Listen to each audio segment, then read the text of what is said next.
Hey everybody, welcome back. Today's video, I wanted to go back to do some of the original videos I did. I was doing a lot of videos when I first started about the MCU and Marvel Comics and how they can adapt certain characters, talking about origins, and I realized the other day that I hadn't done one of those in a couple months, and I really liked those videos. I just hadn't had time. But now I have time, so let's do another one. Today's video will be about Moon Knight. We'll go over some origins of the character, his powers, and maybe a couple stories and how we will see him in the future of the MCU.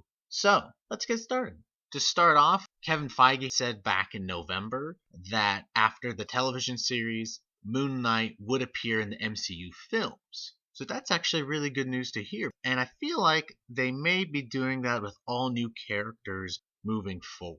Give him a season on Disney Plus. Maybe they'll have more than one season, but definitely give him a season. Get their background, get their origins out of the way. Since a lot of people don't like origin movies, but I feel like origin stories work well in a TV show because you can flesh out the character a bit more. So I feel like they're going to do that, and that's kind of cool to hear that they're connecting it with the movies. So this Disney Plus and Marvel thing seems to be going forward in a good shape, Also, it's been announced that Jeremy Slater, the guy who adapted the superhero drama The Umbrella Academy to Netflix, will be leading the writing team for Moon Knight. So that's really cool as well. I haven't watched Umbrella Academy, but I know quite a few people who have, and they say it's really good. So that's good to hear that they're getting good people.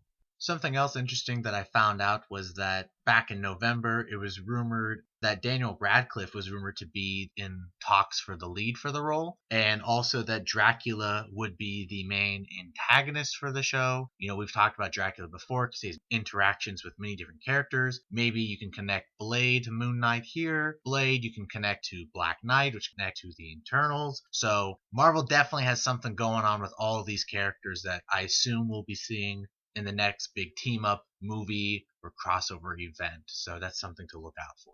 So if you've never heard of Moon Knight, the best way to describe him is he's Batman, but what if he had multiple personality disorder? I know, right? That's basically the character. So his powers, he's an expert detective, he's proficient in tons of forms of martial arts and hand-to-hand combat, as well as armed combat. He has high-tech equipment, also like Batman. Now, he had powers, had as in past tense. He had like strength, endurance, and reflexes, all those stuff were enhanced. But depending though on the phase of the moon, the fuller of the moon, the more strength Moon Knight would get. And that's kind of very interesting because what if he's in like a tricky situation and it's a new moon or it's like a crescent, right? Very small, there's not enough light coming from it. And since his power is sort of derived from that, his extra powers at least, he's a bit weaker, and that put him in tricky situations. Some of my favorite stories from him are when he has his powers. And the power ranges a lot. In a full moon, he can lift several hundred pounds. We don't know the max of his strength, for example, but we can see he does a lot. It's also mentioned quite a few times throughout the different stories that it's not known how much of his strength is mystical, supernatural, and how much of it is a result of self-hypnosis due to him being psychologically unstable, which I always find like a very neat concept because they present this character in a way that, he has powers, they're based off the moon, blah, blah, blah. But then a lot of characters within that story are like, does he actually have powers or is he just crazy? So he lost his powers in 2007 during the Midnight Sun arc of Moon Knight. And Khonshu, which is the Egyptian god that gave him his powers, more on him later, claims that he lost his powers as punishment for his disobedience. And so Khonshu almost can think like Spirit of Vengeance in a way. He kind of made Moon Knight kill a bunch of people. We'll get more into it later, but he stops killing people. And so I think that's where the disobedience comes from. So it says that he took away his powers. We could always give it back. Maybe in the Disney Plus TV show, we get to see him with his powers. And towards the end of the show, we see him lose it, or like maybe it goes in and out. The MCU movies are not direct adaptations from the comics. They're a little twist on some stories that we know and love. So I think you could do something interesting that, maybe his powers are in and out. Because it would be kind of boring if they just did the thing where he's like, I used to have powers and I no longer have powers and now I'm a sad individual who doesn't kill people and is haunted by his past. You can do that story, but I feel like you have to show us his powers first and not in some sort of flashback. You actually have to give us that content. So, due to his multiple personalities, he also has resistance to some psychic attacks and sometimes even receives prophetic visions.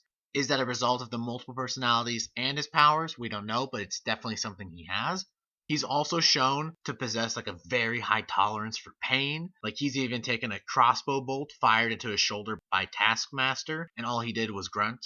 He even received a bolt in the leg at the same time and was like, it's fine.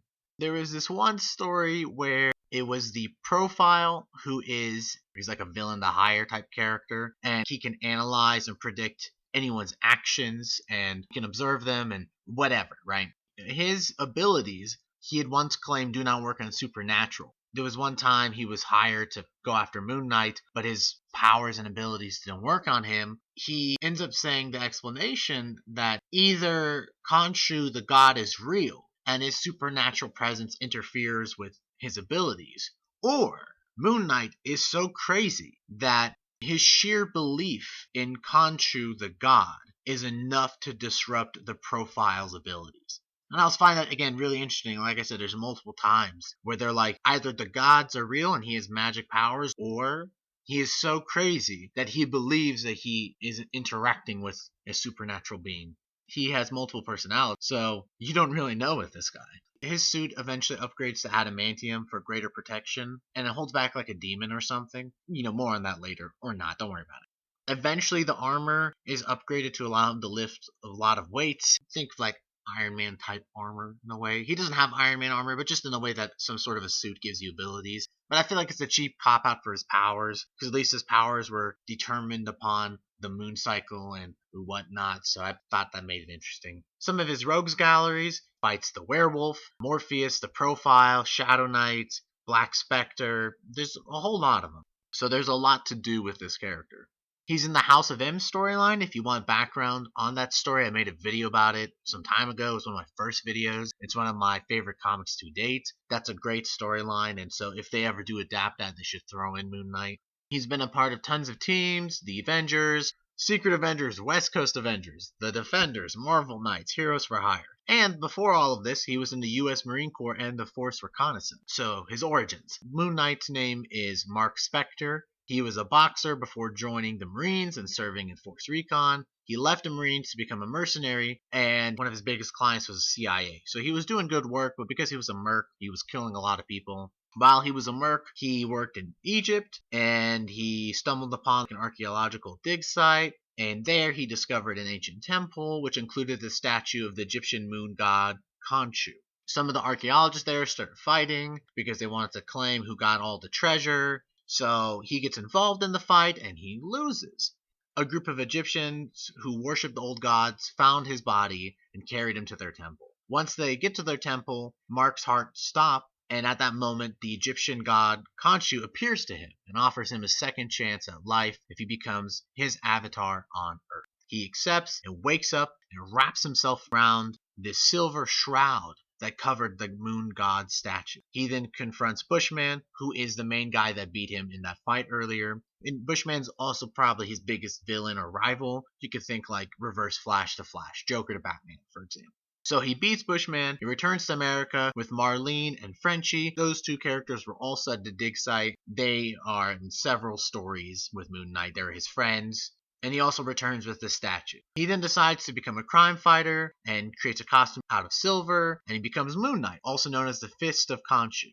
One of the first things he does when he becomes a crime fighter is he forms a new identity. This is where the multiple personality disorder comes in. He forms a new identity as a millionaire entrepreneur, Steve Grant. And how he gets all the money, he used all the money he got when he was a mercenary, but he wanted to remain with the know on what's going on in the streets. So he created another identity, Jake Lockley, a taxi cab driver. And he did all of the stuff. He was Moon Knight, he was a taxi cab driver, and he was Steve Grant, a millionaire. And he's also himself Mark, so this is all happening. A lot of his fights in general kind of deal with other Egyptian gods and their followers. I think it would make for some very neat cinema if we see him traveling the world, spending a lot of time in Egypt versus being in New York like all the other heroes. That's the only problem with a lot of the Marvel heroes, is that they're like, oh yeah, they're all in New York. And I like DC a lot because all their heroes have their own specific city. and they're all doing their own thing. So hopefully in the show, we see him traveling around and not just stuck in New York. He's teamed up with all your classics: Daredevil, Spider-Man, Hawkeye, Doctor Strange, Fantastic Four. The list goes on.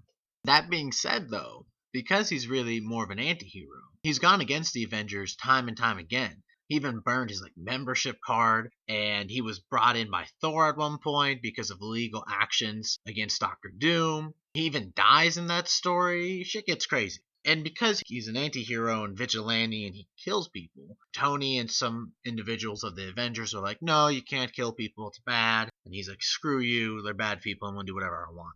He eventually, again, it was around the 2007 comic line where they're like, yeah, he doesn't kill anymore. Kind of boring. Whatever. He often gets captured by S.H.I.E.L.D. and the Avengers because they all think he's insane and unstable. He sort of is, but I feel like he has it underneath control. I feel like they're overreacting, kind of like Civil War. It's just a big overreaction. There's no point. He was forced to sign the Superhero Registration Act, so he was in that storyline, but he still didn't care. He didn't follow the rules, which is hilarious. At one point, he returned to New York after faking his death with Jake Lockley, and at that point in the time, it was his dominant personality. But he's often still haunted by Khonshu. Like in his mind, I believe they described it once and said he sees a man dressed in the Moon Knight costume with like a bird skull who constantly tells him to go kill people. Now, he's often killing bad people. He's not really killing good guys, but he struggles with that because it's in his head. But again, is that a personality or is it a supernatural? I mean, it's probably supernatural, but there's probably some personality disorder in there. Eventually, he becomes a full-fledged hero. He makes the bold claim of trying not to kill anyone anymore, and he kind of actually sticks with it. And everyone else in the world sees him as a hero and not a vigilante. And some of the villains don't like that, like Norman Osborn doesn't like that, so he even sends mercenaries after him. Some of the mercenaries are like Hood and Profile. There was even one storyline where the Hood uses Dormammu's powers to bring Bushman back to life to go fight Moon Knight. And then Bushman gathers an army. That's a whole thing. Another kind of little fun, cool storyline, if they ever decide to do X-Men versus Avengers, he's in that storyline as well. In this one scene, he grabs Rogue with his bare hands. And if you remember, Rogue gets the memories and personality and abilities of whatever the person she touches. So he grabs her and he drives her to actual insanity because of his multiple personalities. Because she's getting 4 different inputs of people in her head and she loses her mind. And that's hilarious. So if we ever see Avengers vs. X-Men, I think it'd be very funny to see that scene. But again, currently he doesn't kill people and he has his insanity under control. I hope that the show doesn't focus on this. It'd be kind of interesting to see him lose that control in the TV show and even in the movies. Kind of becomes a wild card type of character. In these comic books, these characters fight similar villains. Like he has run-ins with Kingpin, for example, which we know as a Spider-Man and Deadpool character. But another character he has a run-in with is Taskmaster, who we're going to see in the new Black Widow movie. So if he doesn't die then, I would love to see him cross paths with Moon Knight. And here's because there's this one time they're fighting and Taskmaster decides not to fight. So Taskmaster, his ability is to replicate and copy anyone's fighting style, and he's able to go a one-to-one toe with them. But he stated before that he prefers not to copy Moon Knight's fighting style because Moon Knight would rather take a punch than block it, and that's hilarious that Taskmaster is like, I don't want to get hurt anymore. This guy's crazy. So if you like these type of Marvel videos, me talking about the origins of certain characters, their backgrounds, and some interesting stories that they've been involved in, at the end of the video, I'll put up on the screen somewhere a playlist for all my other Marvel videos. I'll link the playlist in the description below. I like making these videos. They're a lot of fun. If you like them as well, leave a like on it. Lets me know. Helps the channel. If you like the video so much you want to subscribe, go ahead and subscribe. It also helps the channel. So, yeah. Thanks for watching, everybody. And I'll see you guys for the next one.